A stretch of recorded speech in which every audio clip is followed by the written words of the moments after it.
Commonly known as the Mad Titan, Thanos was one of the most destructive and powerful villains in all of Marvel, as he's killed trillions of innocent beings and was capable of overpowering nearly anyone that would dare challenge him once he acquired the Infinity Gauntlet and all of its gems. But before he became a godlike being and murdered everyone in his path, what was Thanos like as a child and later as a teenager? Thanos was born on the Saturn moon Titan as a part of a group known as Titanians, who were eternal beings ruled by the exiled Eternals A'ars and Sui-San. Most of those whom they created shared their same physical traits and characteristics, but Thanos was not among them. Upon his arrival to the world, Thanos' birth came with shock from the doctors as they witnessed what looked to be a spawn of a demon. Initially, they wanted to have the newborn undergo tests to better understand why he looked so deformed, but A'ars dismissed their concerns and instead came to love his son, viewing him as a strong-willed being who refused to succumb to death. After praising Thanos' natural strength, A'ars handed him over to his mother. Upon looking at their newborn, Sui-San instinctively reached for a nearby scalpel and attempted to murder her child in cold blood, shouting that he was a monster that had to be killed before he got a chance to grow larger. Surprised at her reaction, A'ars had the frantic woman sedated before he took Thanos away to safety. She later was sent to a mental hospital and restrained, as she remained insane ever since. Years later, and a 12-year-old Thanos stood out among all his peers due to his physical appearance, something he was reminded of every day. In his early childhood, Thanos spent much of his time reading and learning about the world around him, quickly becoming known as the smartest kid at school. He spent much of his time alone, drawing images of nature and its creatures in his notebook. One day, however, a group of school kids approached Thanos and asked if he wanted to play with them.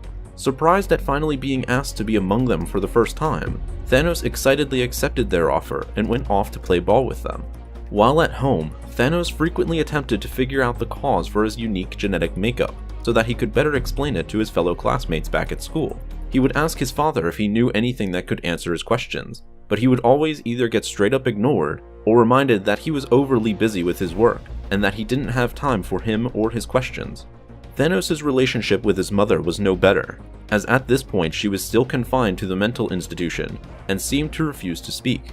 Thanos visited her on a regular basis, telling her all about his day at school and the odd dreams he'd experience every now and then. One dream in particular he would bring up was about him being a newborn baby and that someone was trying to stab him with a knife, and that in other times he would see himself as a grown-up and taking that same knife and stabbing his attacker in return.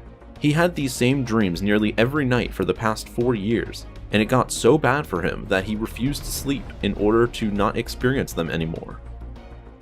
As Thanos became more popular at school, he gained a keen interest from a mysterious girl who became fascinated with him over time. Later, during a school lab that required the dissection of a creature, Thanos ended up storming out of the classroom once he saw the creature's insides, vomiting outside as a result. While outside cleaning up his mess, he was approached by this mysterious girl who attempted to comfort him, explaining that dissecting dead creatures will get easier as he continues to do it more often. Thanos didn't like what he heard, claiming he never wanted to dissect another living being ever again, even if it meant giving up on his dream of becoming a great scientist one day like his father. She told him that he just needed time to clear his head and to think about what he had just experienced, and that a great way to do that would be to explore a forbidden cave she herself frequently visited. Thanos did just that, taking a few of his friends with him. While they walked deeper and deeper into the cave, the entire place began to rumble as rocks started to crash upon them. Once the cave-in stopped, Thanos found himself trapped and separated from his friends. He spent the next 3 days digging his way out, finally reaching the outer edges of the cave, only to discover the terrible fate of his friends. They all had perished as they were eaten alive by giant lizards, which apparently found him to be unappealing due to his mutation. When Thanos finally got back to civilization, rumors began to spread of what exactly had happened back at the cave that caused the death of several children. It was believed that Thanos had killed and eaten those children as a monster within him had suddenly awakened. Nearly everyone began to shun him, even his other friends began treating him as an outcast.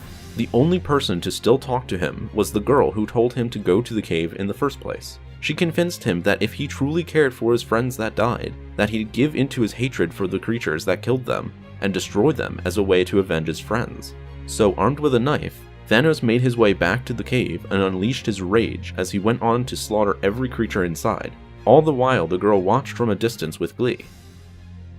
Years later, a teenage Thanos had fully overcome his fear of killing and dissecting creatures. He quickly passed all his lab tests, fully dissecting creatures and studying them so effectively that he was able to describe their entire life story from just examining their organs alone. He got bored with school as it didn't have enough to teach him, so he went on to create his own secret laboratory where he experimented on his own accords. He experimented on live creatures, painfully removing their body parts one at a time, just so he could study them for knowledge. He viewed himself at this time as a valued scientist, bent on discovering the answer to who he really was and why he was so different from everyone else. Despite his dedication to science, he made little gains on answering his biggest questions.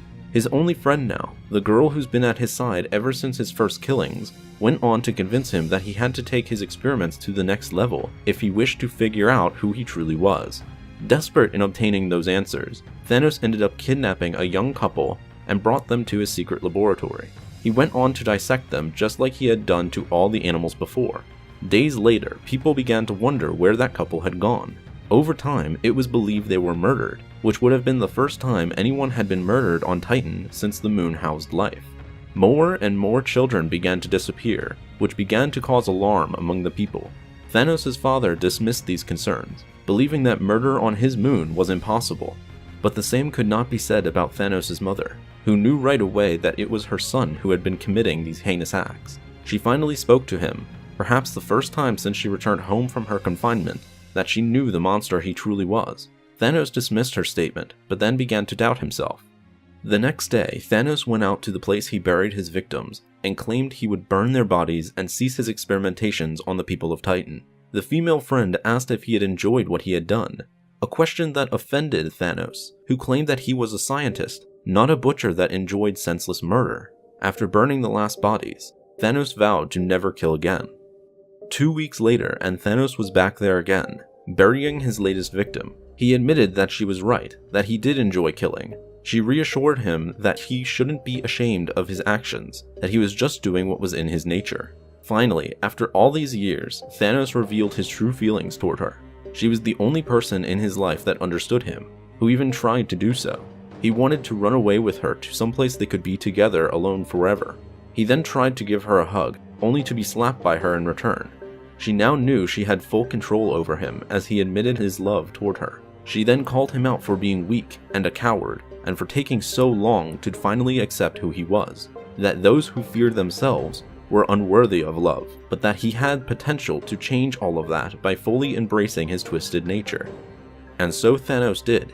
He fully embraced the evil within him. He then did the unthinkable. He kidnapped his own mother and brought her to his laboratory. When she awoke, he gloated to her of all the ill doings he'd done over the years, all the instruments of torture he created, and all the murders he committed. How all that time he convinced himself he was doing it all to find answers, while in reality he just loved killing. It was that simple, and she was right about him from the very beginning.